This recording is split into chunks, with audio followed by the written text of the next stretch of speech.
جناب مولانا ذکی احمد مدنی صاحب سے، جو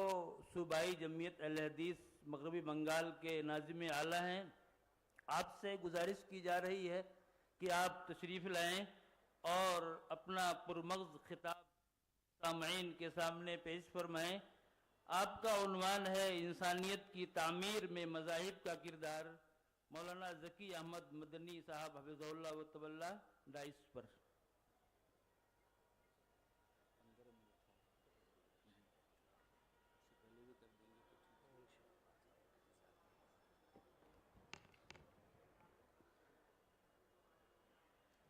السلام علیکم ورحمۃ اللہ وبرکاتہ۔ الحمد للہ رب العالمین والصلاة والسلام علی اشرف الانبیاء والمرسلین محمد وعلی آلہ وصحبہ اجمعین ومن تبعهم بإحسان إلى يوم الدين، أما بعد، فإن خير الحديث كتاب الله وخير الهدي هدي محمد صلى الله عليه وسلم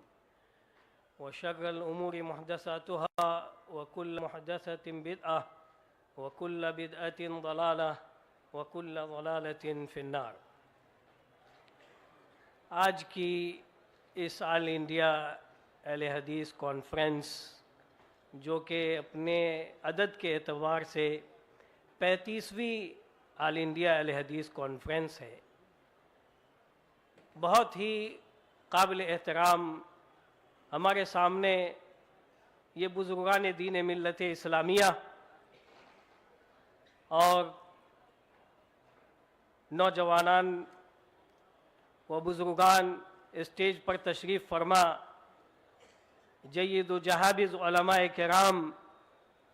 اور ملک کے کونے کونے سے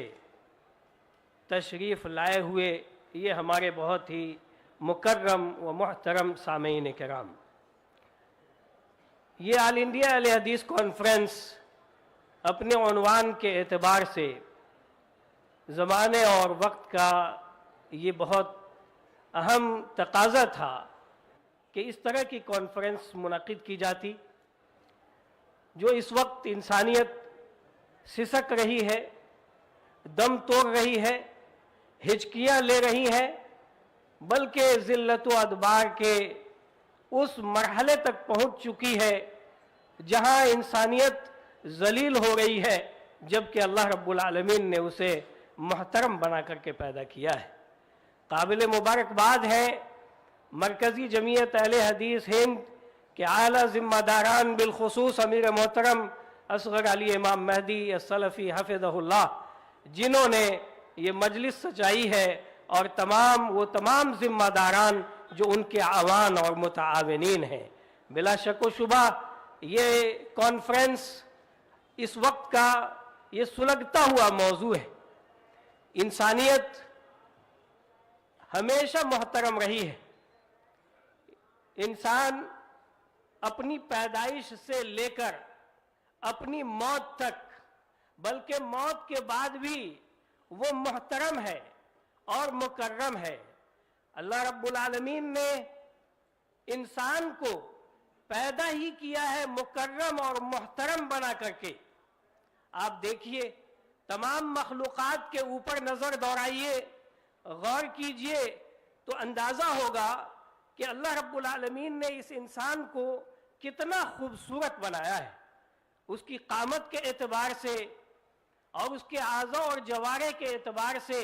اور پھر اس کے اندر جو توازن پیدا کیا ہے، جو اعتدال پیدا کیا ہے، وہ دوسری مخلوقات کے مقابلے میں بہت ہی بے نظیر ہے۔ اس لیے اللہ تعالیٰ نے کہا لَقَدْ خَلَقْنَا الْإِنسَانَ فِي أَحْسَنِ تَقْوِيمٍ، ہم نے انسان کو بہترین تقویم، بہترین ڈھانچے میں پیدا کیا ہے۔ وَصَوَّرَكُمْ فَأَحْسَنَ صُوَرَكُمْ، ہم نے اس کی تصویر بنائی، ہم نے ایک شکل اور ایک ڈھانچے میں اسے ڈھالا، اور بہترین اور خوبصورت ہم نے اسے ڈھانچہ عنایت فرمایا۔ تو پیدائش کے اعتبار سے یہ انسان محترم ہے اور مکرم ہے، اور اس کی دلیل یہ ہے کہ جس رب نے اسے بنایا ہے، اس رب نے اسے بہت ہی خوبصورت اور بہت ہی متوازن اور بہت ہی معتدل بنایا ہے۔ اور نہ صرف یہ کہ اس کی خلقت میں یہ حکمت پیدا کی اور اس کے احترام کا پہلو رکھا، بلکہ اسے جب پیدا کیا تو اپنے رب کی فطرت پر، اس کے رب کی فطرت کے اوپر اللہ رب العالمین نے پیدا کیا، کسی اور فطرت کے اوپر نہیں پیدا کیا۔ فطرت اللہ التی فطر الناس علیہا، جس فطرت پر اللہ تعالیٰ نے انسان کو پیدا کیا وہ فطرت اسلام ہے۔ کل مولود یولد علی الفطرہ، کل مولود یولد علی الفطرہ، ہر بچہ جو پیدا ہوتا ہے وہ فطرت اسلام کے اوپر پیدا کیا جاتا ہے، چاہے وہ یہودی کا بچہ ہو، چاہے وہ نصرانی ہو، یا کسی بھی ملت سے، وہ کسی بھی مذہب سے تعلق رکھتا ہو، وہ پیدا ہوتا ہے تو ملت کے اوپر پیدا ہوتا ہے، فطرت اسلام کے اوپر پیدا ہوتا ہے۔ اور جب اس کے پاس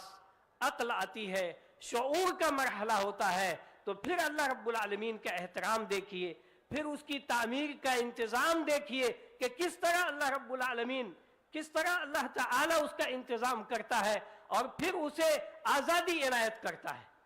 عقل اور شعور کے بعد اسے آزادی عنایت فرمائی کہ وہ اس آزادی کا استعمال کرے، جو اختیار اللہ رب العالمین دے کر کے اسے پیدا کیا ہے اس کو وہ استعمال کرے،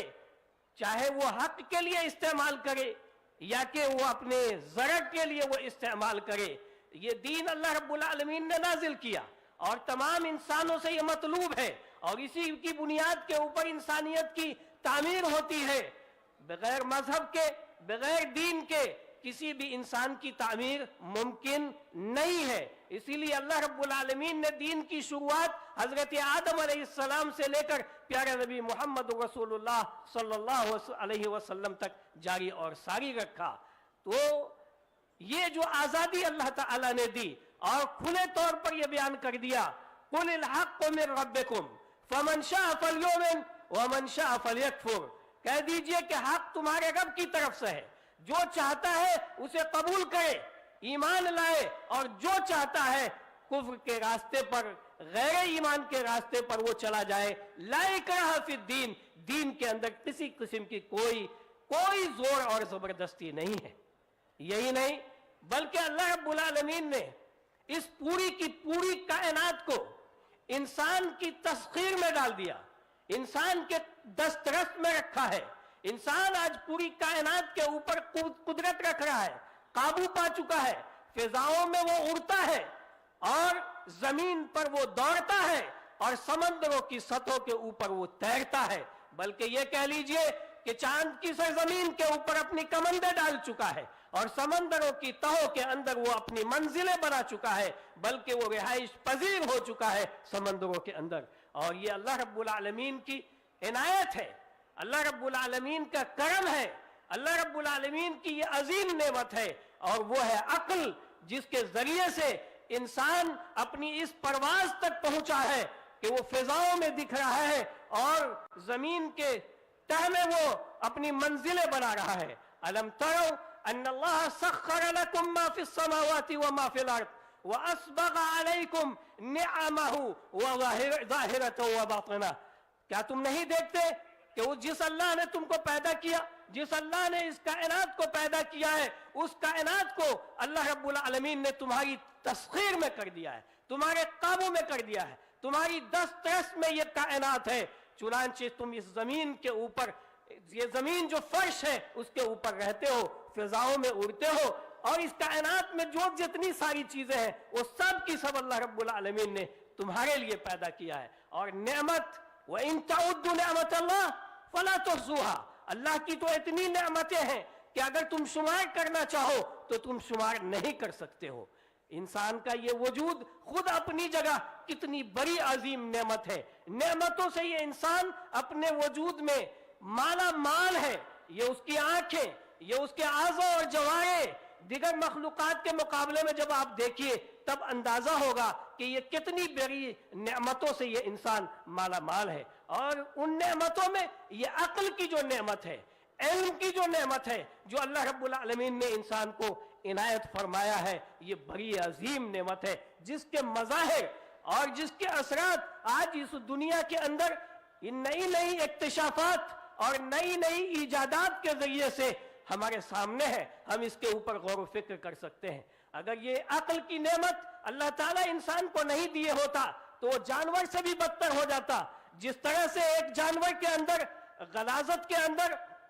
اور اس کی صحیح چیز جو اس کے لیے مناسب ہو اس کے درمیان تمیز نہیں ہوتی ہے، لیکن یہ انسان اپنی عقل کی وجہ سے نہ صرف یہ کہ صحیح اور غلط کے درمیان تمیز کر لیتا ہے، بلکہ آج ایسی تحقیقات تک پہنچ چکا ہے کہ انسان آج محیر العقل ہے، حیران ہے آج ان اکتشافات کو دیکھ کر کے۔ تو یہ اللہ رب العالمین کی نعمت ہے۔ میرے بھائیوں، ان میں سب سے بڑی نعمت اس وقت، اور اس وقت جو وقت کا جو تقاضا ہے، زمانے کا جو تقاضا ہے، انسانیت جو اس وقت کرا رہی ہے، اس وقت جو معصوموں کی جانیں سستی ہو گئی ہیں، عورتیں کیا اور بچے کیا، آپ دیکھ رہے ہیں کہ پوری دنیا کے اندر جنگ و جدال کا ایک بازار گرم ہے، معصوموں کے اوپر بارود برسائے جا رہے ہیں، معصوموں کی جانیں تلف کی جا رہی ہیں، جبکہ تمام مذاہب کے اندر اور بالخصوص مذہب اسلام کے اندر جان کی حفاظت کتنی زیادہ محترم بشان ہے، اور اس کی اہمیت کس قدر دی گئی ہے کہ ایک انسان کے جان کی حفاظت پورے انسانیت کی حفاظت ہے، اور ایک انسان کا قتل پوری انسانیت کا قتل ہے۔ سبحان اللہ، اللہ اکبر۔ آپ صرف انسان کی بات مت کیجئے جو زندہ و جاوید اس دنیا کے اندر چلتا ہے، بلکہ وہ بچہ، اسلام نے تو اس کی اہمیت یہ بتائی کہ وہ بچہ جو ایک خاتون کے، ایک عورت کے پیٹ میں پلتا ہے، اگرچہ وہ حرام ہے، اگرچہ وہ ناجائز ہے، لیکن اس کی اندر روح جب پھونک دی جاتی ہے تو پھر اس کی ماں کے لیے، اس خاتون کے لیے یہ جائز نہیں ہے کہ وہ ابارشن کروائے اور اس کا اسقاط کروائے اور اس کا اجہاز کرے، یہ جائز نہیں ہے۔ یہ احترام انسانیت اور کرامت انسانیت کی یہ اعلیٰ ترین مثال ہے کہ وہ جنین، وہ بچہ جو ایک ماں کے پیٹ میں پلتا ہے، اسے بھی ابارشن کرانا جائز نہیں ہے، حرام قرار دیا گیا ہے اسلام کے اندر۔ اور دیکھیے آج بہت سارے ہاسپیٹل کے اندر باضابطہ یہ اعلان لکھا رہتا ہے۔ تو یہ اہتمام، یہ احترام انسانیت جو دین اسلام کا پیغام ہے، اور یہ سب سے بڑا پیغام ہے شریعت اسلامیہ کے اولین مقاصد میں سے، یہ ایک اہم مقصد ہے کہ انسانیت محفوظ ہو، انسانیت کا احترام کیا جائے، انسانیت کی تذلیل نہ ہو۔ آپ دیکھیے کہ انسانیت کے احترام کے تعلق سے اسلام اس قدر اس کے احکامات ہیں، اتنے عظیم اس کے فرامین ہیں کہ کوئی شخص اپنی زبان سے بھی کسی انسان کو اگر تکلیف پہنچاتا ہے تو وہ انسانیت کی تذلیل کرتا ہے، چاہے جائے کہ کوئی اپنے ہاتھ سے اس کو تکلیف پہنچائے، چاہے جائے کہ کوئی اس کے جان کے اوپر حملہ کرے، چاہے جائے کہ کوئی اس کی عزت کے اوپر حملہ کرے، چاہے جائے کہ کوئی اس کی مال کے اوپر حملہ کرے اور اس کے مال کو کوئی قبضہ کرنا چاہے، تو یہ ناجائز اور حرام ہے۔ زبان تک کو لگام دینا ہے، ایک انسان کے لیے یہ جائز نہیں ہے کہ دوسرے انسان کو وہ گالی دے، لعن اور طعن کرے، حمز اور لفظ کرے، یہ ہے انسانیت کا احترام۔ اپنے دشمن تک کو بھی گالی نہیں دینا ہے، طعن اور تشنی نہیں کرنی ہے، دشمن کو بھی گلے لگانا ہے۔ معرکہ کارزار میں ہو تو اس وقت احترام انسانیت یہ ہے کہ بچے قتل نہیں کیے جائیں گے، عورتیں قتل نہیں کی جائیں گی، اور وہ اصحاب الصبا میں وہ عباد اور زہاد جو کہ معابدوں میں رہتے ہیں، جن کا معرکے سے کوئی تعلق نہیں ہے، اسے قتل نہیں کیا جاتا ہے۔ میرے بھائیوں، یہ انسانیت کی اس وقت تذلیل نہیں تو اور کیا ہے کہ وہ لوگ جو معابد میں اس وقت رہ رہے ہیں، جو قوم کے رہنما ہیں، جن کو لوگ لیڈران سمجھا جاتا ہے، جو مذہبی رہنما کہلاتے ہیں، آج وہ بباگ دہل مختلف اسٹیج سے انسانیت کی تذلیل کر رہے ہیں، انسانیت کو دھمکا رہے ہیں، انسانیت کو ڈرا رہے ہیں، اور نہ جانے کیسے کیسے نعرے لگا کر کے ملک کی فضا کو نہ صرف کہ مسموم کیا جا رہا ہے بلکہ خوف و ہراس کے اندر مبتلا کیا جا رہا ہے۔ اس وقت یہ بہت ہی خطرناک مسئلہ ہے۔ ایسے موقع پر یہ احترام انسانیت کانفرنس جو کہ مرکزی جمعیت اہل حدیث ہند کی جانب سے منعقد ہوئی ہے، بلا شک و شبہ ایک بہت ہی